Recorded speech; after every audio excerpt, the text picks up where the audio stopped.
The people God picks. The story of Jacob, Rachel and Leah.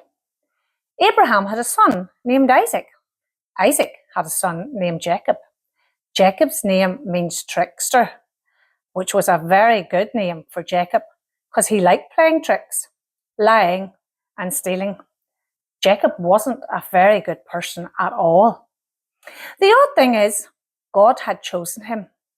One of Jacob's great-grandchildren would be a child who would come back, bring God back to the people on earth. Through Jacob, God would send a son, and everyone would say, God has come to live with us. That's how it is with God sometimes. He doesn't always pick the people we might think. One day, while Jacob was running away from his brother because he had stolen from him again, Jacob met a girl and fell in love with her. Her name was Rachel. No one was surprised that Jacob fell in love with Rachel. She was young and pretty. Of course Jacob loved her, and of course he wanted to marry her.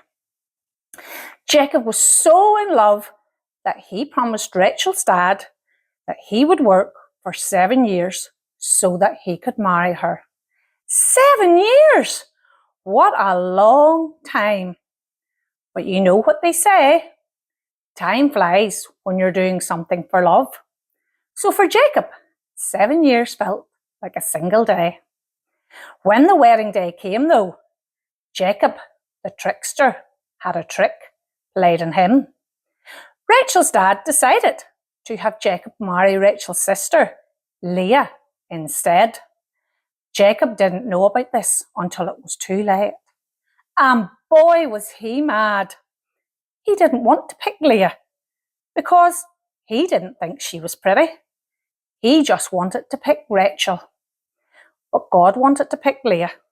Jacob, of all people, should have known that God doesn't always pick the people we think. Sadly, he didn't know what God was up to. He still wanted Rachel, which made Leah feel sad and alone. But Leah wasn't alone. Just like God had chosen Abraham and Isaac and Jacob, God had chosen Leah. Through Leah, not Rachel, God would send a son, and everyone would say, God has come to live with us. You see, God was with Leah, even when it was hard, even when her husband didn't love her, even when Jacob picked Rachel instead of her. God was with Leah. God gave Leah lots of children, and those children helped Leah feel happier than before. But what made Leah feel happiest wasn't her children. It was believing that one of her great-grandchildren would be the child who would bring God back. Even though for now Leah knew God wouldn't remain, sin drove him away.